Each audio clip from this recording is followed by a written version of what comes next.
Assalamualaikum warahmatullahi wabarakatuh.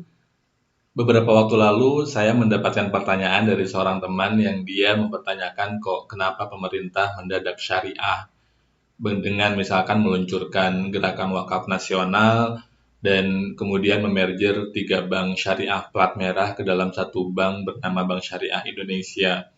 Tetapi di saat yang sama juga dia mempertanyakan kok kenapa kemudian pemerintah menutup pasar muamalah yang secara sepintas lalu sebetulnya kan itikadnya menggunakan sistem syariah. Nah, ini tanggapan saya yang pertama. Terma syariah itu sebetulnya yang berlaku di Indonesia itu setidaknya ada dua makna, tergantung ranah atau konteks di mana syariah itu digunakan. Pertama ada syariah dalam konteks politik yang artinya adalah sistem khilafah atau sistem negara Islam. Walaupun kemudian seiring populisme Islam yang menguat ada kompromi sehingga kemudian sistem khilafah ini bergerak atau bertransformasi menjadi NKRI bersyariah. Produknya adalah bisa perda syariah, bisa politik identitas di mana pemimpin harus muslim dan seterusnya. Sehingga kemudian karena dia mengancam ideologi dan sistem pemerintahan Indonesia yang diyakini oleh sebagian besar ulama progresif moderat sebagai sistem yang mengakomodasi kemaslahatan, maka pendekatannya menjadi negatif. Nah, sebaliknya di ekonomi ada juga terma syariah yang artinya adalah sistem ekonomi yang sesuai dengan sistem muamalahnya Islam. Dan dalam konteks ini dulunya hanya berlaku pada perbankan. Walau kemudian karena ada peningkatan jumlah muslim kelas menengah yang tinggi, demand terhadap produk yang sesuai dengan kaidah syariah juga tinggi, demand terhadap metode transaksi yang sesuai syariah juga tinggi, maka kemudian muncul chain bisnis atau produk bisnis yang punya atau memiliki label syariah, mulai dari perumahan, wisata, dan seterusnya. Nah, tentu saja pendekatan kepada dua terma syariah ini berbeda. Terhadap politik tadi sudah saya singgung agak negatif karena ia berpotensi menghancurkan atau merusak ideologi yang sudah disepakati dalam Darul Ahdi Wasyahadah kita. Nah, kalau dalam konteks ekonomi ia diakomodasi karena bisa berpotensi untuk mendorong terciptanya ekonomi inklusif yang bisa mendorong pertumbuhan ekonomi yang jika syariahnya ini diterapkan secara optimal, secara ideal, maka juga bisa mendorong terciptanya economic development atau perkembangan ekonomi yang ditandai dengan well-being yang semakin membaik. Nah, karena konteksnya beda, maknanya beda, penerapannya beda, konsekuensinya berbeda, maka sikap pemerintah atau sikap sebagian besar ulama di Indonesia juga berbeda. Nah, ini yang kemudian seringkali menjadi kebingungan bagi sementara orang, bagi sebagian orang seolah-olah ada standar ganda dalam menyikapi syariah ini. Padahal memang syariahnya dalam dua konteks yang berbeda dan berkonsekuensi berbeda juga. Nah, yang kedua tentang pasar muamalah, sebetulnya menurut saya ada dua kesalahan yang berhubungan dengan pasar muamalah di Depok ini. Yang pertama adalah untuk menjadi pasar syariah, untuk menjadi pasar muamalah, itu yang terpenting adalah mengubah transaksi si jual belinya, mengubah cara kita bertransaksi, bukan mengubah mata uang atau alat tukarnya.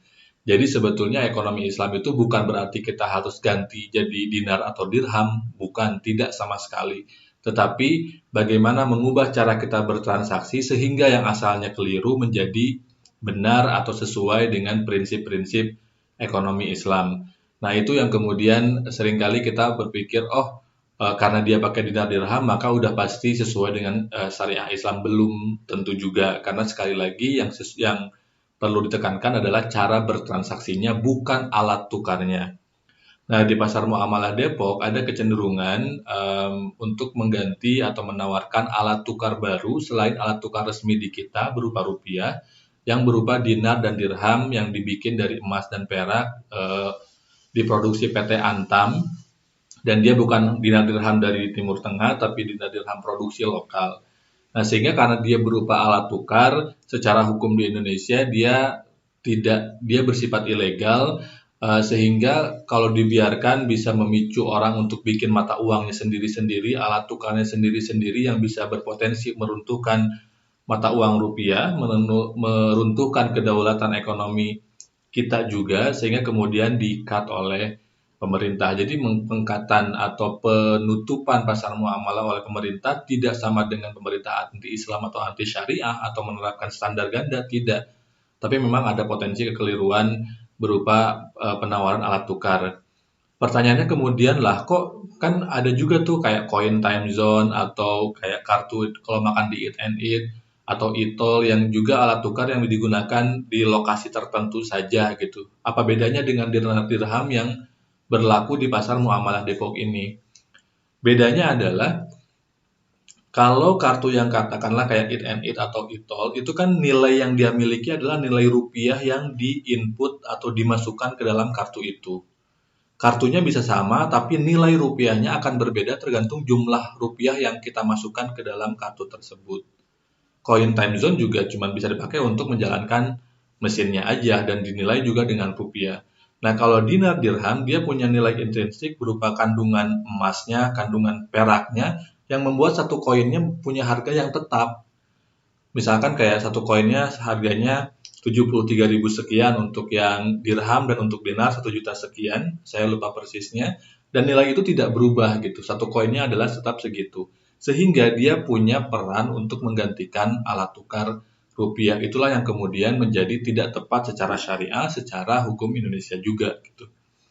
Nah, itu tanggapan saya terkait serba-serbi syariah ini. Kok seolah-olah pemerintah menegak syariah, kok tiba-tiba ada syariah yang dibenci dan ada syariah yang disayangi. Dengan pemahaman terhadap konteks yang melekat pada kesyariahan itu, harapannya kita bisa lebih bijak dalam menyikapi polemik yang berhubungan dengan syariah ini. Itu saja untuk tanggapan mingguan kali ini. Terima kasih. Wassalamualaikum warahmatullahi wabarakatuh.